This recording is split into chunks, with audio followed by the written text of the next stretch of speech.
here, good afternoon for those of you in Asia. I am not, oh, I'm sorry. I'm Natalia Kiryttopoulou. As my name indicates, I'm from Greece, but I'm calling in today from Madrid in Spain, where I live, and I'm a learning and evaluation consultant. I have been working for 15 years now with organizations operating in international development. I'm really sorry. and today we're going to focus on monitoring, evaluation, and learning that works. So I'm going to start with my presentation. I will be pausing for questions, but if there's a burning question, feel free to write in the chat or raise your hand. And Anna will let me know just in case I get lost with all the screens that I have in front of me. So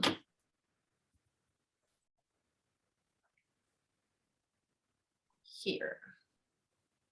Great. So today's session, we are going to go through an overview of key concepts and approaches to monitoring, evaluation, and learning. Some of that might sound basic for some of you who have more experience, but I think it's always good to go through to make sure that we have all the concepts right before we move on. And then we're also going to discuss kind of the classic approach that you may find yourselves that you have to use when you write proposals, grant proposals, but also going to offer some more practical alternatives, especially for organizations that are working on complex issues. For example, as was mentioned earlier, when you're working on policy or campaigns. So what is monitoring, evaluation, and learning? So it is basically what helps us answer the question, so what? We do interventions, so we want to bring about change, but how do we actually know if this change is actually happening?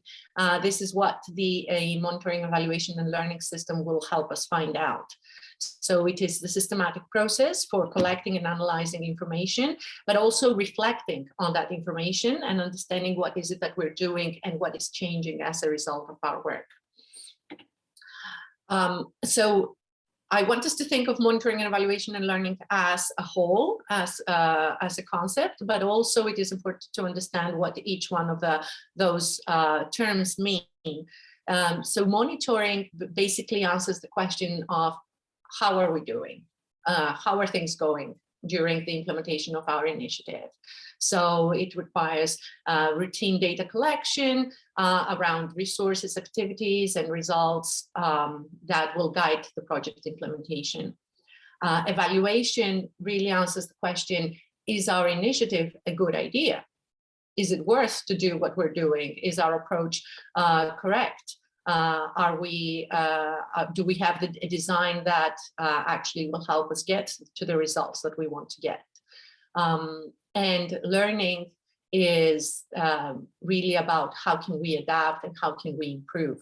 As we are learning more about the effects of our initiative that it's having or is not having, then how are we going to adapt the way we work in order to better achieve the results that we're seeking.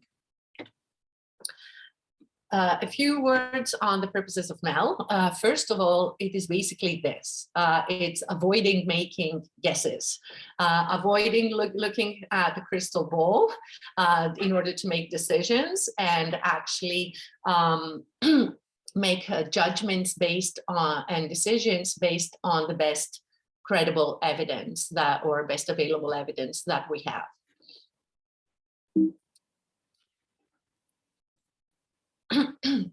What are the users and uses of monitoring, evaluation, and learning? So first and foremost, the users are yourselves, program staff, campaign staff that will use MEL to guide their strategy and adaptations in their strategy and to find out whether what they're doing is actually working. But also the partners. Very seldomly an organization will be working in isolation. You will be working with partners and allies, and it is important to bring them also in that in the way you do MEL. It is also important, and there's a use for those that are meant to benefit from the work that you're doing, especially if there are participatory components in your work where you have to, the people that are affected by the type of work that you're doing also have not also the right, but they also have the interest of understanding whether the different interventions are actually making a change. Donors, of course, the people that fund your work are very interested in this. It guides them to understand the changes that happen throughout their portfolios and also how to better support you. And there's also a use, there's also broader users, which are organizations that might be working on similar issues, such as yourselves, and that can learn from what you're learning from your work. So the uses, first and foremost, is support decision-making and adaptation. There's, of course, an element of accountability. So are you, so in a way, providing evidence that you're actually achieving what you are set out to achieve. And this is what most often comes to mind when we think about monitoring and evaluation, but it's only one of the uses of monitoring and evaluation. I don't want you to think about it as a tick boxing exercise just to report to your donors. There's also, it is also a way for being transparent about the logic of your work and the results that you're achieving, and of course, learning from that. Some principles that I think should be guiding the work of MEL, and I wanted to bring here today. These are the principles that have been published by the Packard Foundation. I know they're part of the nonprofit builder. I don't know if some of you are also grantees of the Packard Foundation, but I think that they have a these principles are quite interesting, so I want to bring them here today, and to which I have added a last principle that it's important.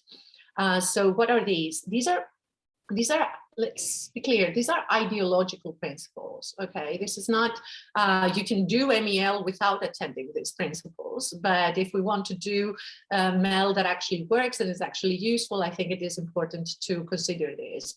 So one is continuous learning and adaptation. So that's our primary kind of purpose and principle in when we do monitoring and evaluation.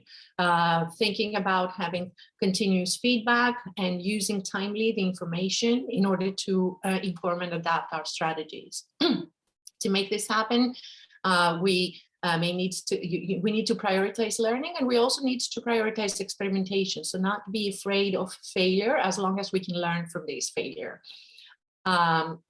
Learning in partnership is the second principle. So your interventions do not happen in a vacuum, and learning should not happen in a vacuum. You have to, again, building feedback loops with people that are affected by the work that you do, or that work with you, or such as partners or allies. It is important to bring them into this in the way you monitor and evaluate your work.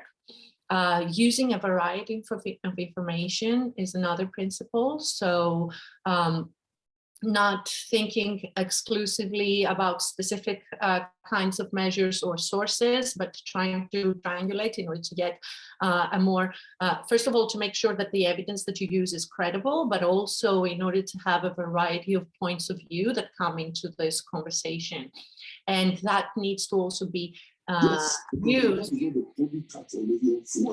order to cultivate inquiry within your organization. So building a culture that motivates people to learn both from successes and failure. So we need to not shy away from things that don't work, but actually try to make sure that we learn from what doesn't work in order to improve. And share learning, what you're learning, to increase impact, not just for your own organization, but also within the sector where you operate. Because very often other organizations will have an interest in learning from what you're doing. So for example, one principle that I think is very important is to try to regularly publish what you're learning, or publish your evaluation reports, so that these can be accessible to other people, researchers, or staff from other organizations. And the last thing I wanted to kind of something that I want to bring in is also applying an equity, diversity, and inclusion lens in monitoring and evaluation, because we need to make sure that monitoring, the way we do monitoring and evaluation also allows us to understand how and surface issues that have to do with equity and diversity. So for example, if we are just thinking about numbers of people without considering their specific identities, or their different, or how they might be differently affected by a certain issue, then we're probably losing a big part of the picture, and we're not catering to the needs of different collectives. And I'm thinking here, for example, about the importance of having disaggregated data when you monitor certain interventions. So for example, looking at how a certain issue, a certain intervention affects differently men and women, girls and boys, people with different capabilities, or people that may be kind of submitted to different kind of intersectional conditions that affect how they exert power, what kind of power they have as part of the system that you're operating in. So I'm sure you have seen this before. It's the famous Kinevin framework about how the different contexts in which we operate and the different kinds of interventions that we may have. So while it is quite rare to find interventions or initiatives that operate in simple environments, you will be often required to use MEL frameworks that try to simplify things and put them into a linear model. So I'm sure you've experienced that before. A lot of you still experience it, that you have to write, for example, grant proposals where you have to do a kind of a logical framework that assumes a certain linearity in how results or change occurs. But in reality, most of the kind of problems that your organizations try to address are either complicated or complex, or operate in what we call the edge of chaos. They have a lot of intervening factors and actors where the cause and effect relationships are not necessarily clear or linear. So there's a variety of approaches that you can use, but I'm going to show you in this workshop today, in this training today, I'm going to show you kind of two different approaches. One is the classic approach. There is a results-based management approach that often kind of only considers simple and complicated contexts. But sometimes, even though if you're working in complex situations, you will still need to kind of put your thinking into a model that puts you inside a box. So we're going to discuss a little bit how you can do this in practical ways that still serves your purposes of monitoring, evaluation, and learning. And then I'm also going to discuss some more complexity-aware approaches where there's also the lines, not only the relationship between action and effect are not always clear, but also the lines between monitoring, evaluation, and learning are a little bit more diffused. So the classic approach. So see here, as I said, I'm going to show you how you can plan your MEL using a logical framework, but still try to bring in elements for simplifying and adapting to the context also of small or resource constrained organizations.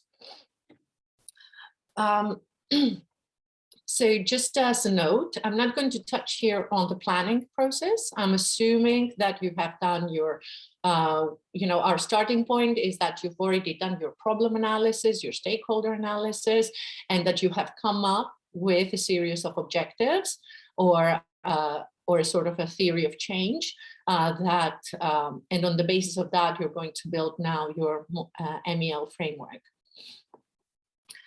So the logical framework will typically use this kind of logic here. You have your activities, and if the activity occurs, then a certain output will come. And if the output occurs, then a certain result then will be achieved. No? And you will be required, for example, in a grant proposal, to present an MEL framework in relation to your the different for each one of the different outcomes that you want to achieve. So here I'm sharing a template that years ago I used to work for Oxfam, and we had tried, because we were required by all our donors to present our MEL frameworks on using the logical framework. We did a few adaptations to this model to make it a little bit more useful for the purposes of our work. So the first and most important adaptation was that we considered that there was no point in identifying indicators and means of verification at the impact level. We didn't think that this could be happening internally through our monitoring framework, and that this would be something that would be typically done through evaluation. So we would just not bother with identifying indicators at that level. And we would only concentrate on midterm outcomes and short-term outcomes. And the kind of things that we would identify for each one of the outcomes are the ones that I put here.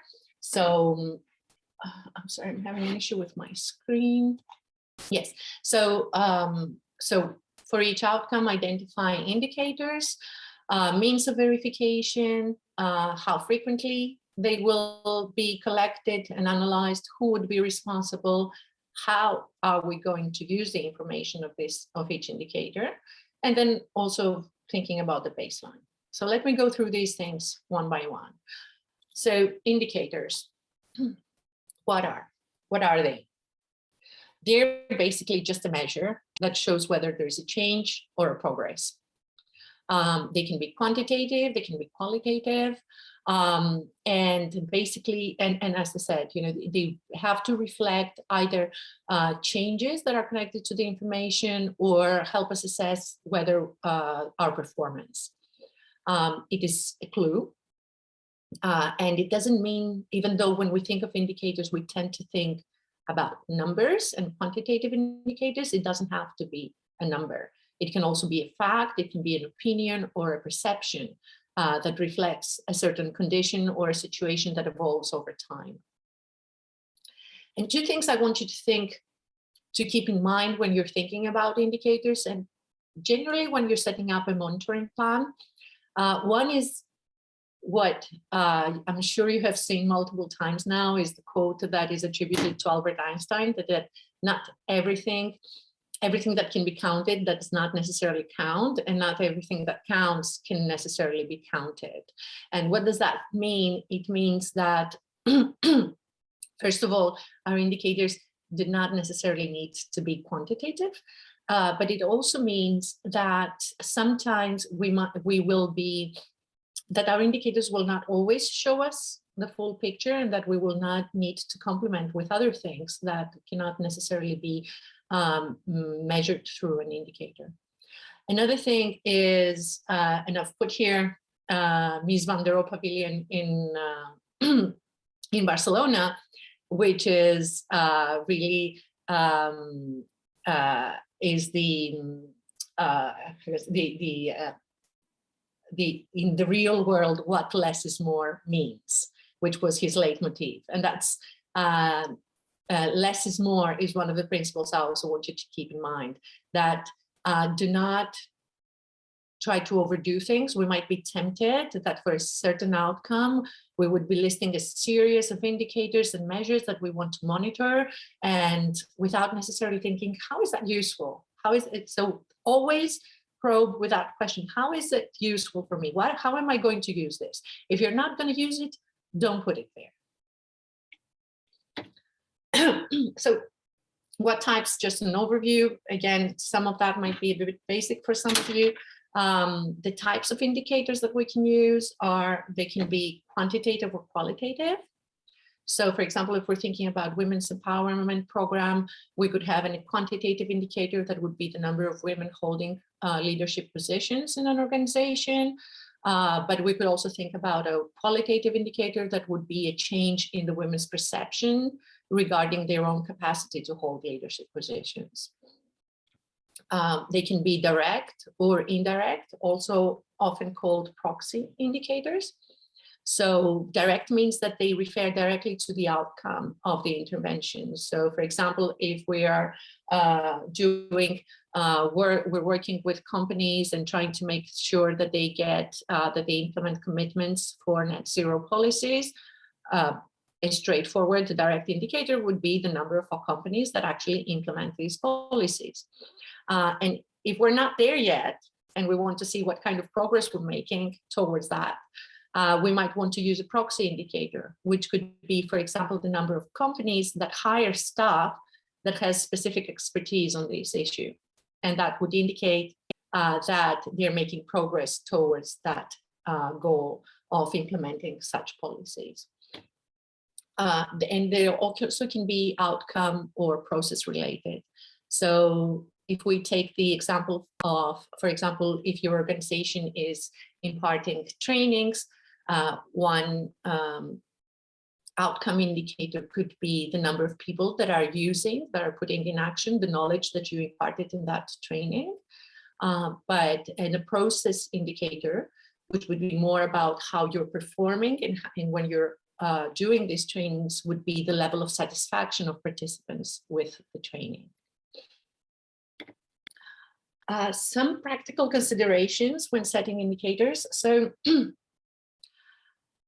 they should measure a unique variable. Try to keep things simple. Do not overcomplicate things. So do not try to avoid including indicators where you have number of participants and level of satisfaction together in the same indicator. So keep it simple, measure a unique variable.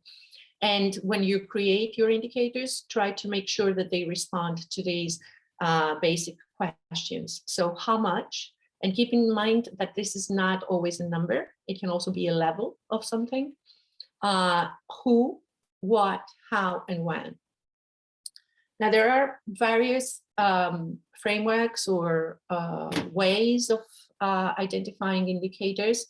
The very classic approach that you probably have seen also before is the SMART kind of criteria for indicators that also sometimes are used for objectives, for setting objectives, so that they have to be specific, measurable, achievable, relevant, and time-bound.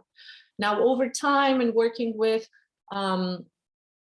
different organizations and especially adapting to the realities of smaller organizations, experts in MEL have evolved this, and we have created criteria that are a little bit more adapted to those realities that are called CREAM. So first of all, your indicator has to be clear. They have to be precise. So what is it exactly that they're measuring? What's the variable? They have to be relevant, so appropriate to the subject that we are looking at. They have to be economic. So if you're thinking of an indicator that you will have to spend half of your resources just to get the data on that indicator, it's probably not an adequate indicator. So make sure that your indicators, you can verify them at a reasonable cost. Adequate, so providing sufficient information. They may not provide the full picture, but sufficient or enough for you to be able to base judgments on them. And monitorable. So that means that that can be easily monitored, so that there's actual means, existing means for monitoring them, and also that they can be subjected to independent validation. So let's take an example. Before the string, we asked some of the participants if they could provide us with maybe their theories of change or MEL frameworks. We only received one. So I've worked from that to create these examples. And it was a grant proposal. And in that grant proposal, we have one outcome, that is mounting international pressure for international financing institutions involved in the development of coal power plants to reconsider, delay, or cancel their investments. Okay, and that was I'm sorry, I forgot to mention, it was also in the example that I showed earlier of the. Let me go back to it. Actually, just bear with me a second. So I just want you to see the logic. So here, for example, in that grant proposal, we had a long-term outcome that would be, or the impact that we want to achieve, that would be ultimately that coal power plants would be defunded. The medium-term outcome would be that there would be mounting pressure to reconsider, delay, or cancel investments on this.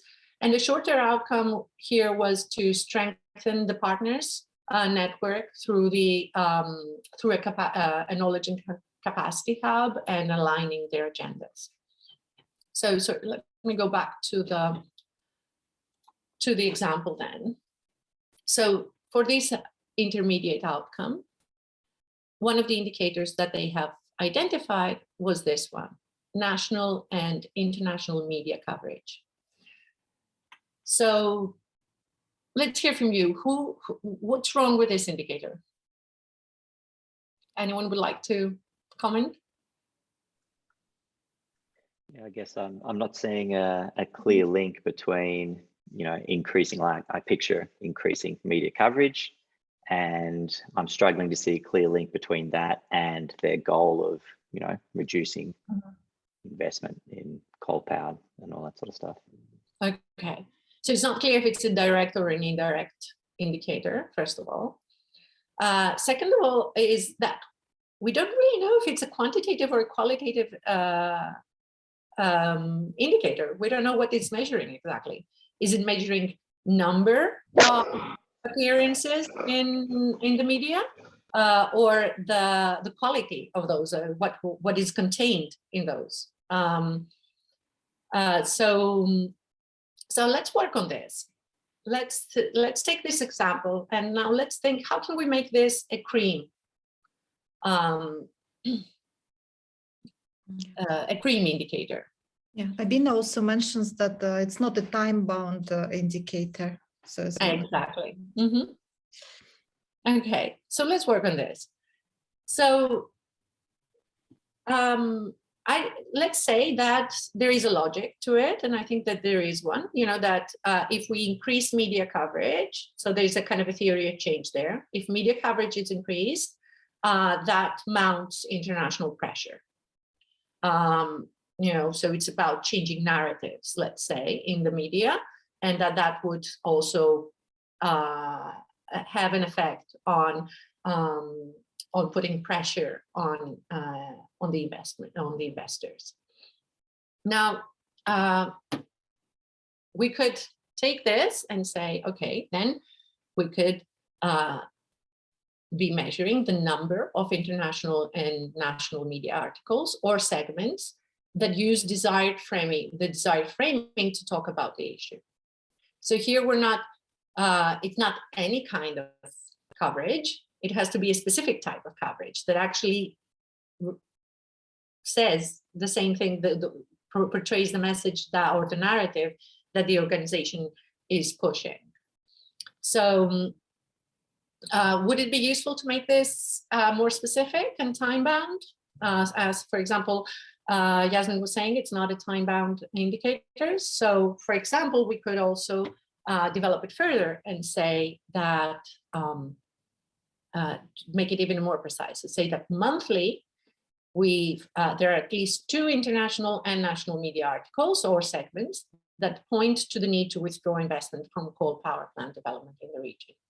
So that would be a CREAM indicator that would also be specific and time bound. Now let's spice things up.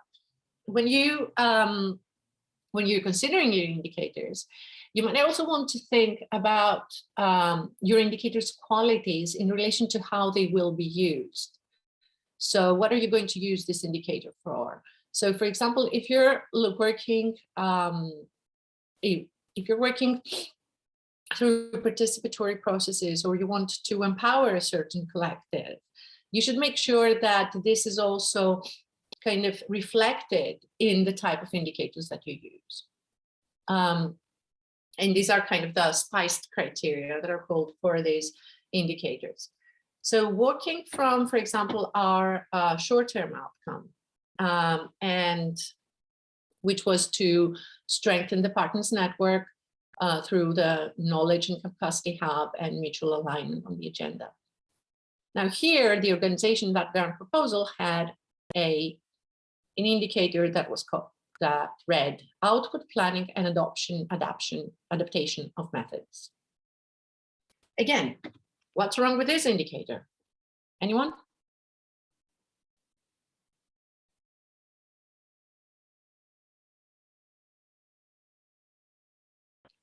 Okay, well, it's pretty much the same thing as before. We still don't know if it's quantitative or qualitative. What is it exactly that it's measuring? Is it direct or indirect? How many variables it includes? So if we want to take this indicator, how are we going to, how could we transform it? So we could, for example, think about the net number of network partners that are adopting or adapting the methods from the knowledge and capacity hub. So that makes it already more clear and relevant, no? And again, is it, would it be helpful to make it more specific and time bound? We could, for example, think that after 6 months since the creation of the knowledge and capacity hub, at least half of the partners have adopted or adapted at least one method proposed by the hub. So here we're kind of setting more specific criteria to say, where are we really making a change? Are our partners really kind of using and being strengthened by this network? But now if we want to think about what does it really say about the hub actually empowering partners, we could create a spiced indicator, which is a little bit more complex, but would provide us a more comprehensive view. So we could think about, after 6 months is the creation of the hub, at least half of the partner, including at least one partner representing indigenous or women's rights groups. So here's the disaggregation, because we also want to look, so we're making change, but who are we making change for? So if we are, for example, working with different partners that are representing different collectives, so are we making a change for those different collectives as well? And express high levels of satisfaction with the methods proposed by the hub. So this is a performance indicator, but it looks specifically about how we're empowering different collectives that are part of our initiative. Also, I've been noticing a little bit through kind of the profiles that were shared, that a lot of the organizations that are involved, that are present here, work on what we call narrative change. And which means really kind of shifting how the societal narratives about how we think and feel about an issue, right? And that's something that we find very often in organizations that take a systems approach, a systems change approach in their work. So shifting narratives has become kind of a very prominent type of outcome that organizations work towards. So because this is a very kind of, we only have 90 minutes for this training, I'm not going to go into the details, but in the outline that of the seminar, I have included a link to a brief that provides a very useful list of outcomes and indicators to draw from for measuring narrative change. And this is also to show you that when you're thinking about indicators, you don't have to start completely with a blank slate. There are a lot of resources out there and sets of indicators that you can draw from and adapt to your context. So don't think that you have to come up on your own with indicators. There are lots of, there are gender indicators, there are different EDI indicators that you can use. There are plenty of resources out there. A Google search will definitely yield a lot of results on this. And especially if you're working on narrative change, I definitely recommend this brief for you to think about how you measure that narrative change occurring. And indicators don't really mean anything if they don't come with a means of verification. So if we don't have something, just how we're going to actually get the information to verify those indicators, they're useless. So we need to definitely, when we put an indicator, we need to identify the means of verification for that indicator. And what does that mean? That means including data sources or sources of information that will tell us exactly where and how we're going to get that information to measure that indicator. And you can either identify these in one column, or you can break this down into what are the sources, so the type of documents, reports, or studies that you might use to draw the information from, and methods. So what kind of, so is it, are you going to implement a survey? Are you going to do interviews or focus groups? Or are you going to only use secondary information available? So that's something that you always have to think about directly for your indicator. And again, less is more. It's good to have more than one source if it's possible for your indicators, but don't overdo it, because you're just overcomplicating things for your work. And again, you're not, we're trying to get to the best possible evidence here. We're not necessarily, especially if you're doing your monitoring internally, you should not expect to have, a completely, an absolute objective information there. Sometimes it's possible, sometimes it's not. So a lot of times, especially if we're doing campaign or policy work or systems change work, we have to go with the best available than looking for some kind of golden standard. Once you've set your indicators and your means of verifications, it is important that you set a baseline. So an indicator basically tells us how we are progressing on something. So we need to understand what's our starting point before assessing how we are progressing. So do not confuse the baseline. That's something that I have seen a lot with organizations, with a scoping review. Like when you're designing an initiative, you will do a lot of research typically. You will collect the different types of data, look at different types of information in order to understand the landscape, the problem, and so on. So that's a broader study that you're doing that is not the same as a baseline. A lot of the information that you need for your baseline may be included in that scoping review, but they're not the same thing. And ideally, you would measure the initial state of your indicators right before or soon after you initiate implementation. That's the ideal situation. It does not happen always. So often we find ourselves a year afterwards that we have to recreate and reconstruct our baseline. And that's feasible. It's not ideal, but it is feasible. So, if you're now through an intervention where you didn't collect the baseline, it is still possible to reconstruct it. And although not necessarily, most often this is the kind of work that you, and depending on the complexity of your logical framework and your plan, you will typically externalize this work to a consultant. Yeah, just one little question from Yasmin, who is asking, how do we ensure your baseline or indicators are not biased, especially if it's done in-house? If Natalia could elaborate on that. Yes. Okay, so doesn't only apply to a baseline. It applies in everything that you will do in your monitoring and evaluation. Really, how do you, if you're doing it internally, how do you make sure you're not biased? First, typical thing that you would use is triangulation. So try to use more than one, at least 2 different sources to verify a specific indicator. Look at the quality of those sources. And also, I think it is a question of culture. So what we were discussing earlier. So if you are clear about the purpose of what you're doing, and that you are your main purpose is to really learn about what works and what doesn't in order to improve your work. I'm not saying you're not going to be biased, because bias will be inherent always, and even from an external evaluator will always have their own, they will have their own biases as well that they will bring into that.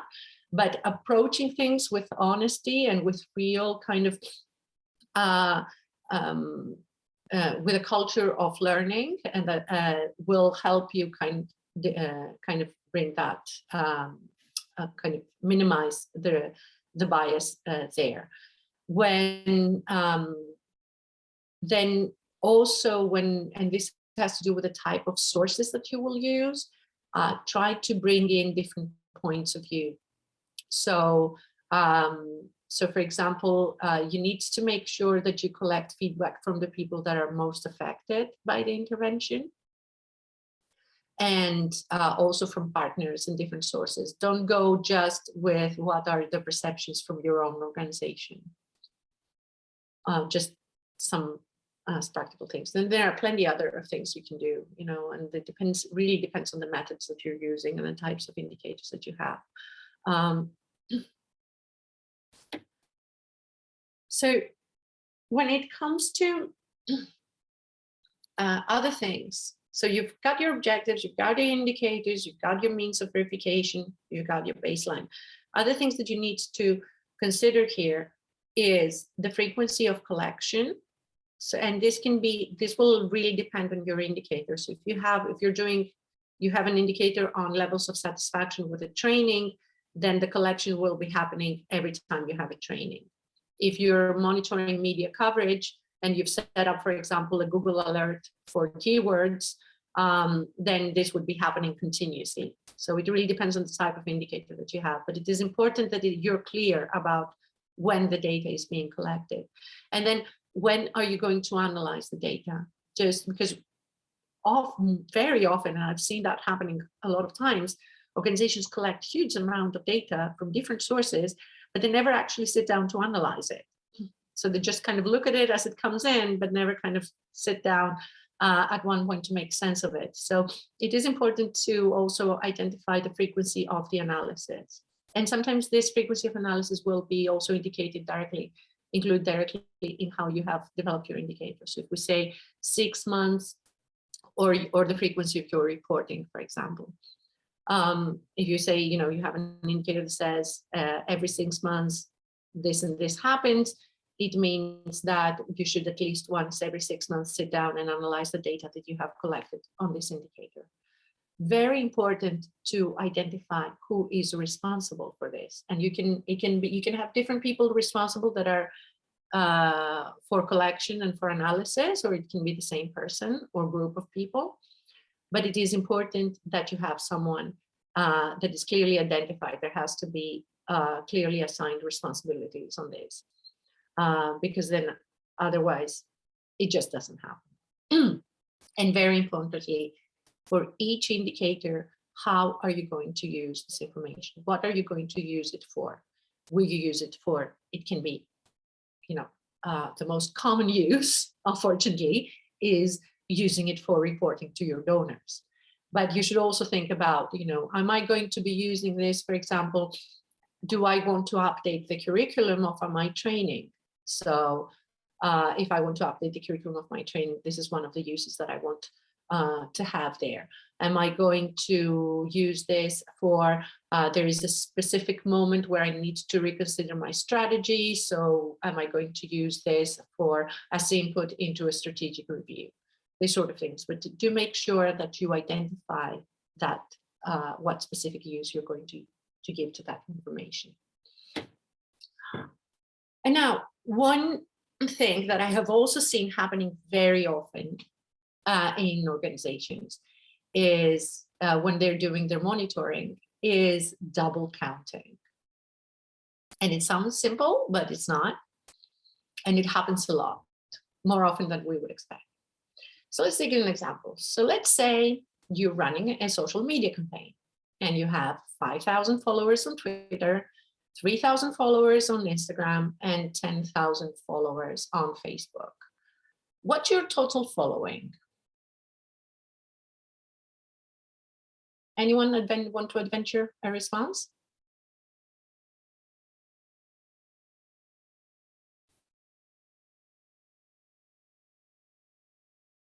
Someone? I mean, I'm guessing we can't say 18,000. That feels like the wrong answer in this context. I'd say probably not more than 10,000.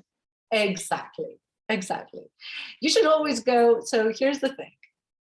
So, and that happens a lot. So since it would be very costly for you to identify whether all of the followers that you have on Twitter are different than the ones that you have on Facebook, because most probably a person will be following you on all three platforms, then if you're just summing these followings up, you're just double counting and you're having a very skewed perception of what your total following is. So in this case, what I recommend is always going with the most conservative version. And in this case, the most conservative version is that you know for sure that you have at least 10,000 followers. It can be a little bit more because you will have some people that follow you on Twitter and they don't follow you on Facebook, but you are sure that you have at least 10,000 followers. And I think that's the number that you should go for in order to gain a picture of what your following is. Same thing. So as part of your campaign, you have loads of posts on Instagram, and you get the most popular post will get 100,000 impressions. The second one takes 75, and the third one has 50,000. So what's the total reach of your campaign on Instagram? Again, we would go by the highest number in this case, and we would say that we have a reach of 100,000K. It could be of 100,000 impressions. It could be that it's a little bit more than that, but it is safer to assume that the same people that liked one post liked also the other posts. And then we find, and that's another thing that we find a lot, is when it happens with trainings. So you will run trainings with the same population, and you may do 5 trainings with 20 activists and say that you have trained 100 people, even though a lot of the same activists participated in different trainings. So unless you can assign a unique ID to each one of them and do that kind of complicated kind of cross-checking between different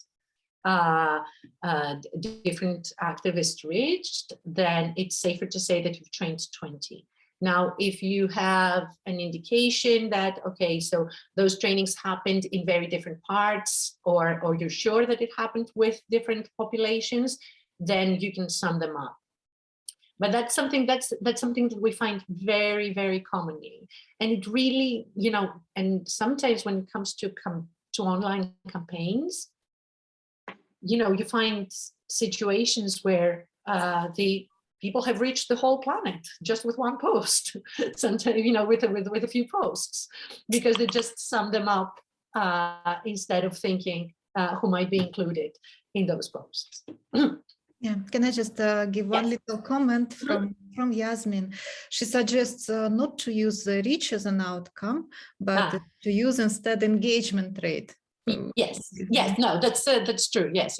No, I wasn't. I was just here focusing on the double counting, but yes, it can be reach, it can be engagement. Reach is also, the number of impressions, and I find it, especially now, it's often depending on the algorithm that the platform that you work from uses, can come to some very outrageous numbers. So engagement, where someone has actually taken a specific action, so either liked or commented or reposted, can be a more useful metric when it comes to social media.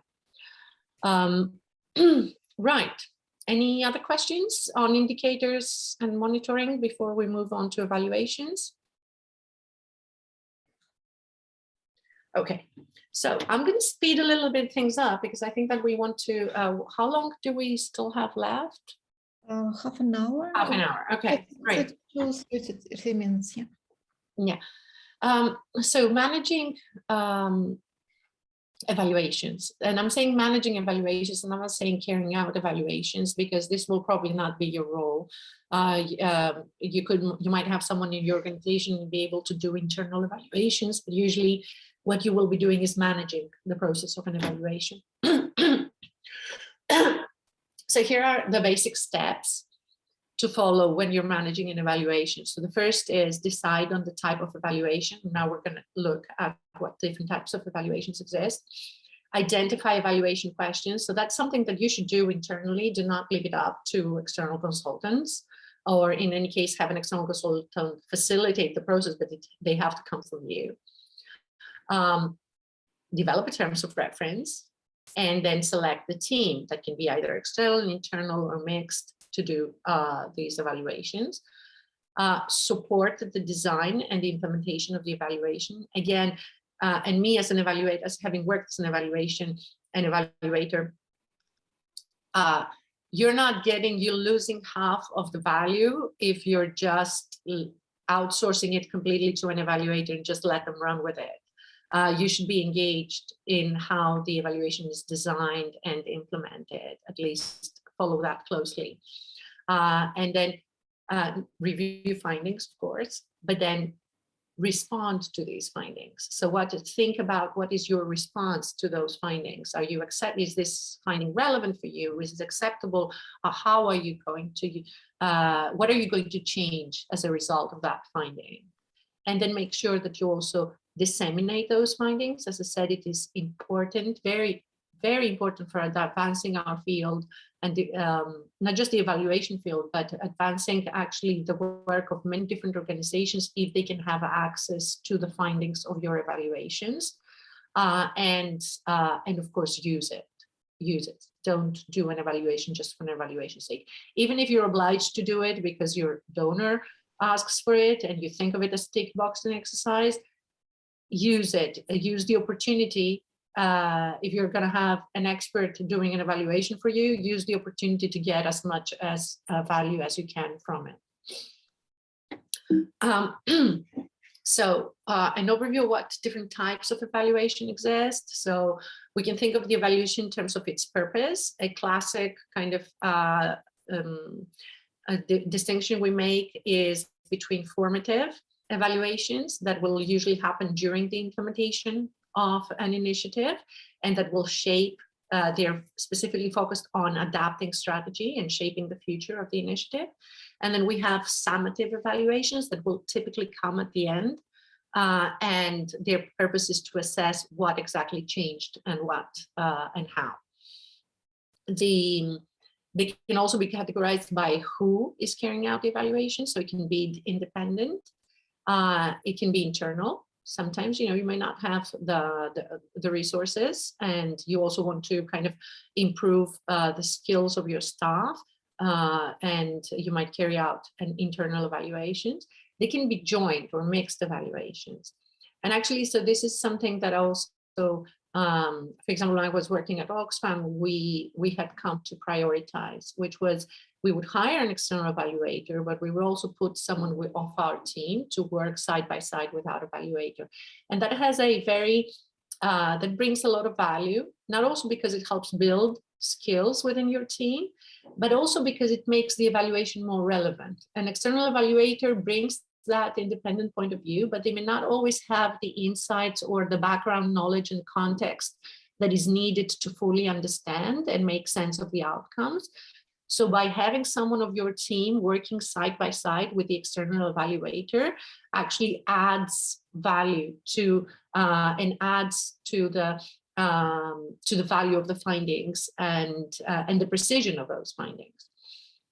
And it can be a peer evaluation, so kind of a peer review. You could have someone, for example, you would have one program of your programmatic team evaluating the work of another programmatic team within your organization. That can also happen. And it can also be participatory. So independently of who is doing the evaluation, you can all participatory evaluations will happen together with people that are most affected by the changes that you want to produce through your program. Then evaluations can also be categorized by the when they happen. So they can be midterm. You will often find donors will ask you for a midterm evaluation so that you can reconsider your strategy for the remainder of the grant. They can be final. They can be ex ante. Ex ante means when you're designing a program, you might want to have an evaluation of your design before you actually implement it. And they can be ex post. Ex post means not only final, but sometime after it has finalized to see whether certain results kind of are maintained in time. And then you have continuous and developmental evaluation, which happens in real time as your intervention is implemented. Development and real time are not the same thing. Typically, when we say real time evaluation, we're referring of evaluations that happen in especially during emergencies. So if you have a humanitarian response, you will typically deploy a real-time evaluation of the response at the same time because there's really no time to lose. So you need to be able to adapt very quickly as you respond to that crisis. I don't think any of the partners here work on humanitarian response, but just as context. And then the how is the other classification of evaluations. And here you have huge variety of methods and approaches to choose from or combine. And I would, typically I would say that you would need to let yourselves be guided by experts on this, on how to choose the methods. They can be impact assessments, they can be outcome utilization focused, they can be equity focused feminist evaluations, blue marble evaluations, which is kind of a newer trend that exists in evaluation now. And for those of you that are working a lot on climate change issues, is a very relevant type of approach that takes a more kind of a whole world view approach when they are when they're evaluating. Now, one thing that I want you to think a lot about is the attribution versus contributions conundrum that we hear a lot when it comes to evaluations. So a lot of times we'll say, so how did what we did actually changed something? And we want to attribute a specific change to what we did. And while might be nice to have, it's not always helpful, and it is very rare to actually find, especially in complex interventions. And also you have to be aware of someone that wants to find out about attribution, because it will require an experimental design of the evaluation that is not only very costly and time consuming, it also poses a lot of ethical kind of questions and constraints to the evaluation. Usually this will require an experimental or quasi-experimental design that basically will need to have a control group that will not receive an intervention. So that really poses ethical dilemmas.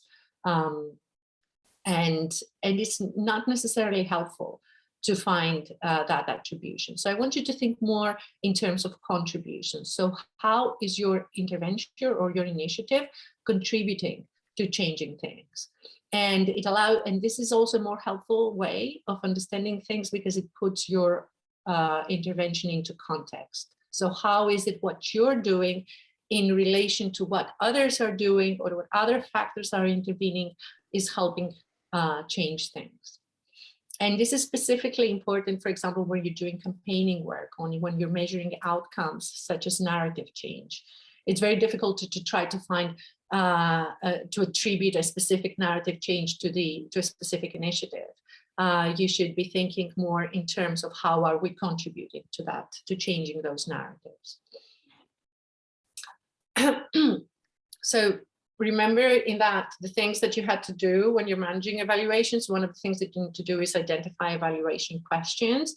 So that means identify exactly what you and the different stakeholders, for example, your partners, want to know about the initiative's effects and why you want to ask those questions. So while not the only way to do this, I think that a practical way, especially for organizations that may not have a lot of experience in developing evaluation questions, is to use the OECD DAC evaluation criteria to develop your questions. So the OECD DAC is a body, as it says in the OECD, that has been really kind of marking policy in terms of evaluation of development interventions for decades now. And they have a series of evaluation criteria that, again, they're not exhaustive, but I think it is a practical way for you to think about when you're setting evaluation questions. So think, for example, asking questions about the relevance of your your initiative. So is your initiative doing the right things? Is the design appropriate? Coherence, how well does your initiative fit together with other initiatives that are working on the same issue? Effectiveness, are you achieving your objectives? Efficiency, are you doing the best use of the resources that you have for achieving those results? Impact, what are the differences that are happening? And this can be either expected or unexpected. You should always leave space to think about unexpected changes, because changes will probably not happen exactly in the way that you designed them in your theory of change initially. And sustainability, will the benefits of what you're doing will last? So you need to develop questions for all of these criteria. It will depend on what is the purpose of the evaluation, why you're doing that evaluation, and at what moment in time. But as I said, this is, I believe, a useful framework for developing those questions. So before we move into more complexity-aware approaches, any questions on these more, what I have presented now is the kind of the more standard approach to monitoring and evaluation. So before we move into kind of more other approaches, do you have any questions? No? Okay, so some complexity-aware approaches. So remember the Kinevin framework. You're probably operating somewhere between complicated, complex, and even somewhere in that board with chaos, kind of, you're in that edge sometimes, especially when you have, if you're looking for climate change financing, sustainability financing, this sort of things. I'm pretty sure, it must be overwhelming, the number of actors and factors that come into place. So I want to show you one practical approach that is outcome harvesting. And it is a method that will allow you to do your monitoring and evaluation without thinking in linear terms and without necessarily thinking about predetermined indicators. So outcome harvesting, and there are other approaches out there, but I'm just going to show you this one today because I think it's quite practical, and it's gaining a lot of momentum within organizations that work in, especially in campaigning and advocacy. So it is an approach to monitoring and evaluation that is appropriate for initiatives that experience constant change and content, and that where there are unexpected and unforeseeable actors and factors that intervene. And how it works is that you identify, formulate, verify, analyze, and interpret outcomes. So we focus on outcomes. We don't focus on activities or outputs. We focus on actual results of the initiatives,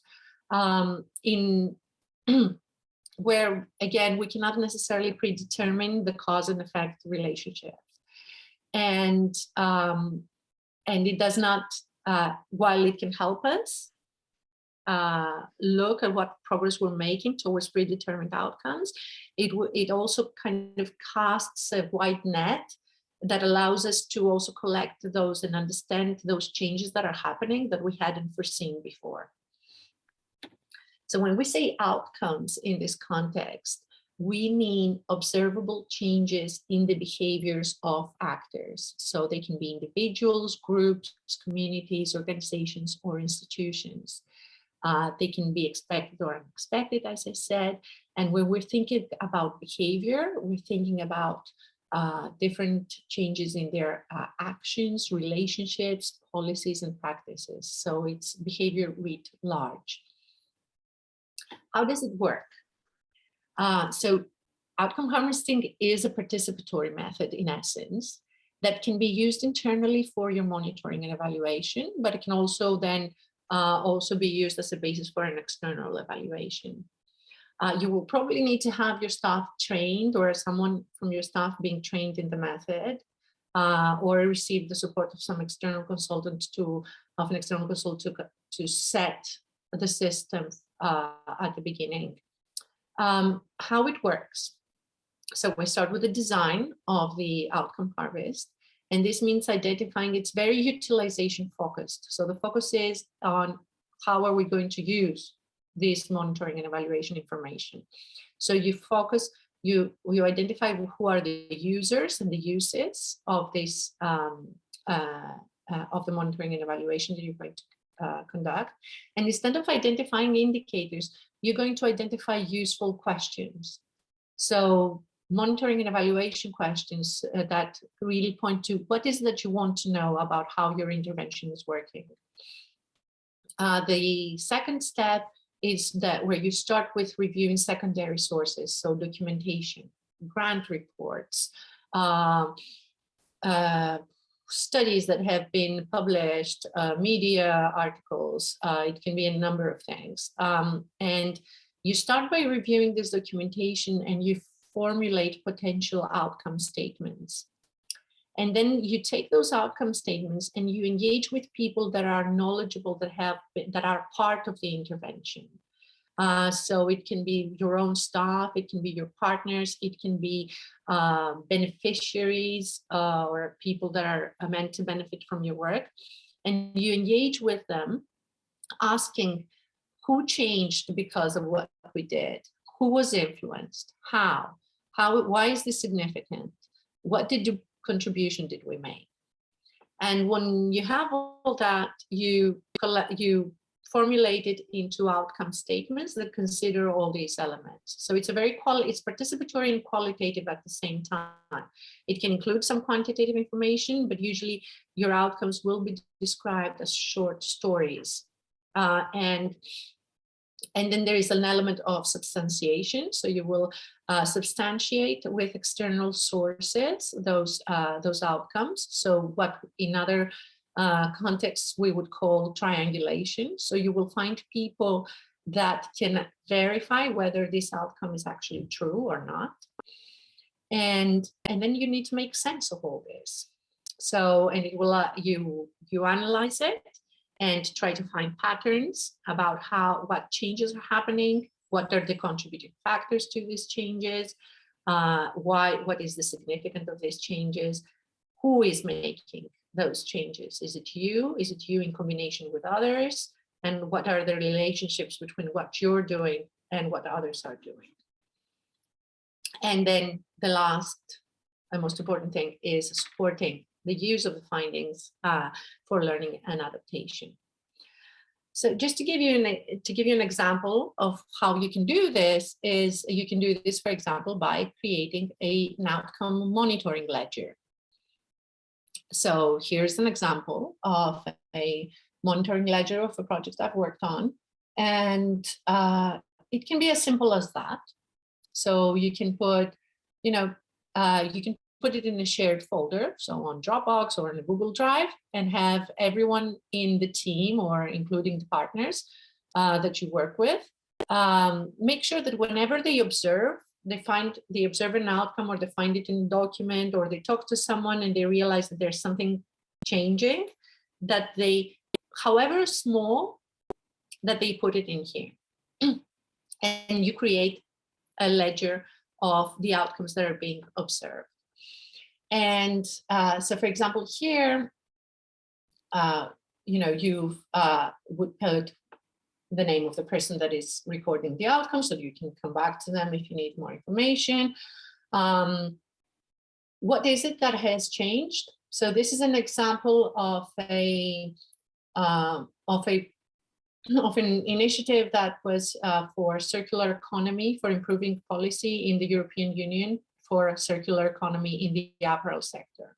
So that's very specific to that. So one outcome was that, for example, the Vice President of the European Commission has invited representatives of this initiative to discuss regulation regarding extended producer responsibility for apparel in the EU.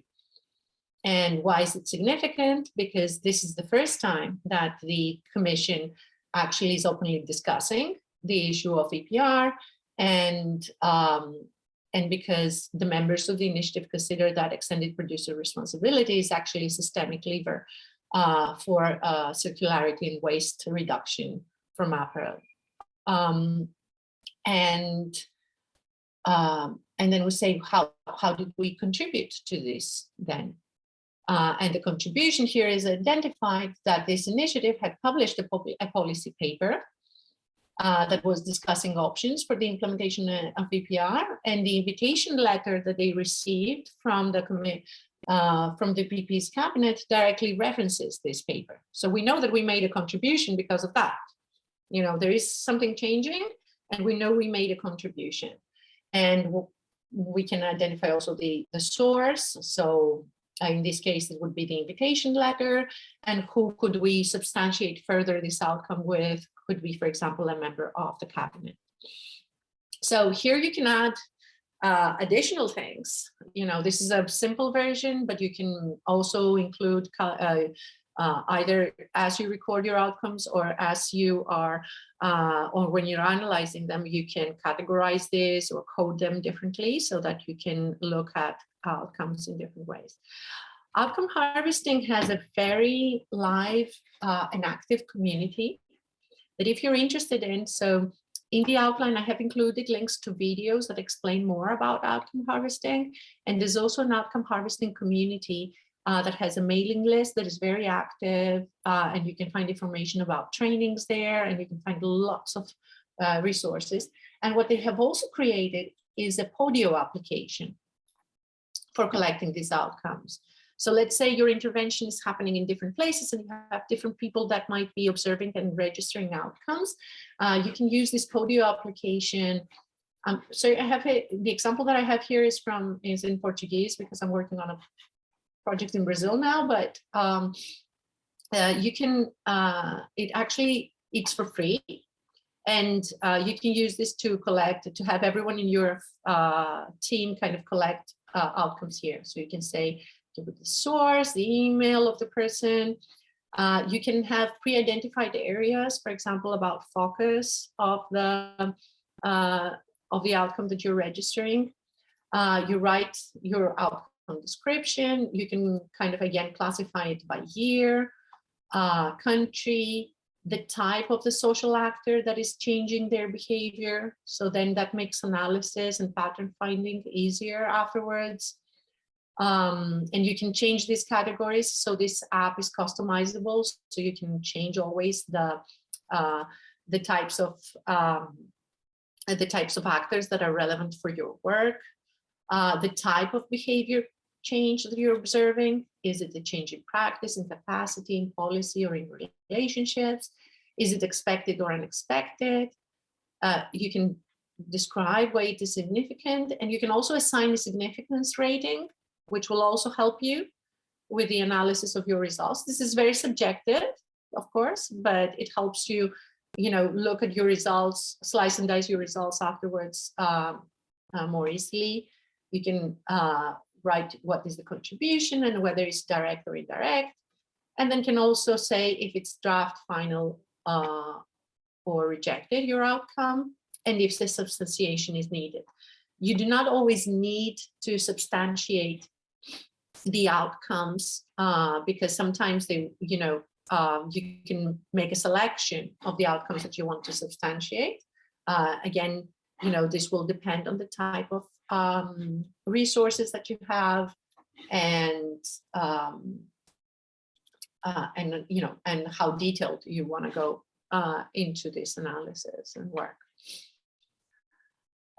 So any questions here about outcome harvesting? I know it's difficult to portray the full kind of a full method in a few minutes, but any comments, questions?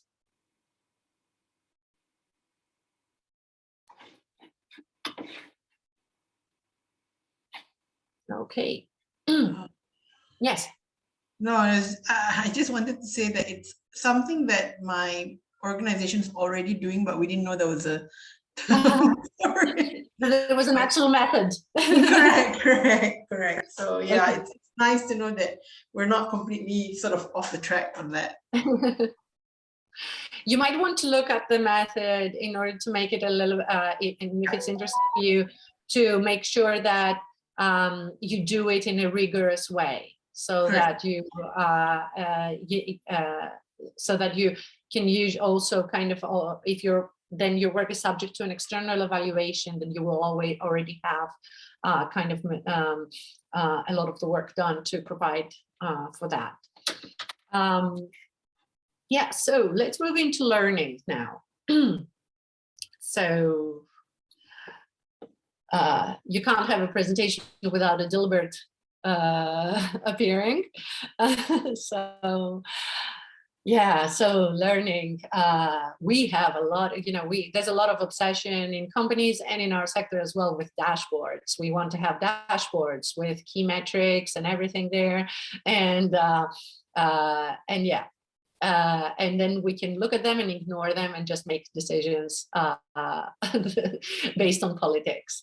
So sometimes we're just looking at numbers that don't really mean anything. So question is, how do we make sense of everything? We're doing our monitoring, we're doing an evaluation. How do we make sense of everything, of all this, and how do we actually use it in our work?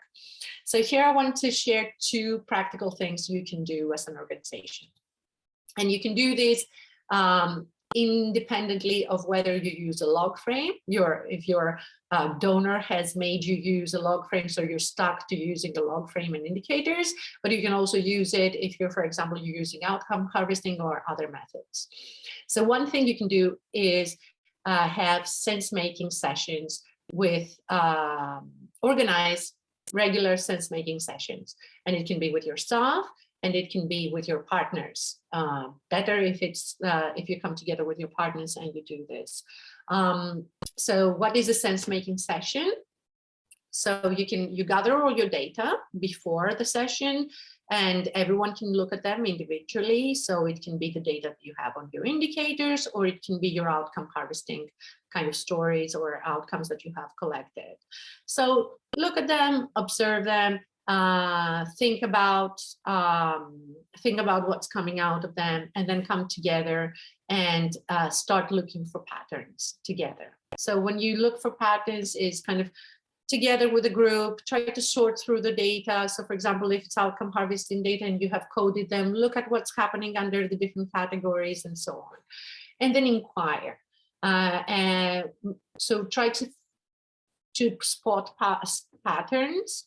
And you can start kind of with certain starting points, such as, you know, you can start by saying, so in general, I noticed that this and this is happening. Or you can think about exceptions. So in general, this is happening, but over here, you know, there are certain cases where something else is happening, or you can see contradictions in the information, or look for things that surprise you, that you weren't expecting to see. And that when you're looking at the data or the information, you're surprised by, or be curious, you know, or think about what, ask questions, you know, curious questions about, I wonder if so-and-so would happen. So you would look at one outcome and say, okay, I wonder if this outcome relates to this actor or to this other actor, and try to make these, you know, I know with COVID it's difficult, but you can do this using online platforms such as Mural or Miro to do that in a kind of a visual way. If you're lucky enough and you can do it in person, just make sure you have big, you know, big board, Post-its that you can move around, and flip charts, and just try to place things and try to see what patterns appear there. And then try to look at what is keeping the patterns in place. So for example, think about attractors that are holding things together. So why are certain things happening? What's the connecting thing? Or what are the boundaries between different outcomes that you're observing? And also think about things such as, you know, if, say, for example, you're seeing that a certain pattern is happening within a certain type of actor, then think about how these, you know, what is the power of this actor and how other actors relate to them. So especially, you know, important to look at what kind of power different kind of collectives or more minority groups might be holding in those, in the outcomes that you're observing. And then once you have identified all these things, basically make a list and see, okay, what are the things that, of all these patterns that we're seeing, what are the things that are most important to our work, and we actually can change. And then use that information to say, okay, now we have to make these adjustments to our initiative.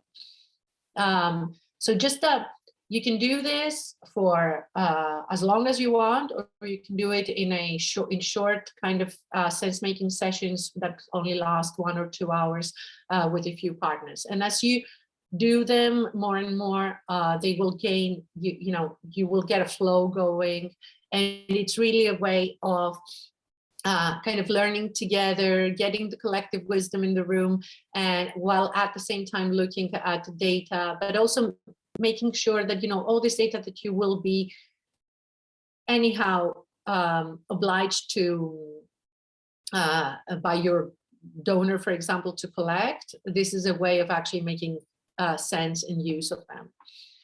Another thing, practical thing that you can do, which is very simple, but actually very powerful, and not a lot of organizations do them, and you should, I really believe everyone should be doing, is before and action reviews. These are very simple, a very simple thing, very simple format. You gather your team, ideally you bring in also partners, and at the beginning of each initiative, you sit down and you just think through these basic questions. What are our intended results? What will success look like? What challenges might we encounter? What have we learned from similar situations in the past? And how will we make sure that we're successful this time? And then also make sure that you schedule when is it that you're going to do an after action review. And then make sure that you do after action reviews, not only at the end of a project, but around any intense period of work. So let's say, you know, there's a conference happening and you're there and you're lobbying hard, you know, right after the end of the conference, while the information is still fresh and, you know, everything is still fresh in the experience is fresh for the participants. Make sure you get together, even for just 1 hour, in a actual or virtual room, and and go through these simple questions. And just make sure that then you document this in a simple, just 1-2 pager where you have the key points from these discussions about what was supposed to happen, what actually happened, if there were differences between the two, why were there those differences, what worked well, what didn't, and what we will do differently next time. And make sure that you just create short briefs that you keep in one place, and then every time you initiate a new initiative or a new intense period, you look back to that and make sure that you integrate that learning into your work. And with that, I've come to the end of this presentation. I don't know how we're doing on time. Slightly over time, sorry. So just one last thing. Budget for it. MEL will not, I see so often grant proposals that don't include any budget for monitoring and evaluation. Even if it means budgeting for the time of your staff that will spend on monitoring and evaluation, make sure that you include resources, enough resources for this. And if you do not have dedicated MEL staff, make sure that there is someone that is responsible, that holds this as their responsibility. And ideally, and I think that that's the most effective way of doing it, is set up an MEL committee. So people from different departments and bringing in partners that meets regularly and discusses what kind of changes we're achieving and how we're doing on this. And of course, you will need to have probably hire external consultants. So make sure that you budget for that as well. But also when you work with external consultants, don't leave it all to them, because you're just missing half of the value if you're just leaving it up to them to do the work without you being actively implicated and in how they're doing that work. And with this, I've come to the end. Thank you. And I'm sorry for going a bit over time. No, thanks a lot, Natalia. It was really very rich presentation. Yeah, I don't know whether we have time for questions. If maybe just 1 or 2 very quick ones. Yes or no? Yeah. Yeah, Jason has a question. Yeah, really sincere apologies for being late. Can I watch the recording? Yeah, sure, of course. All the materials and recording will be as usual on the web page where we have the program of the seminars. Wonderful. I thought for a moment of trying to get up at 4 a.m. tomorrow, and then I thought, oh, I just can't do it.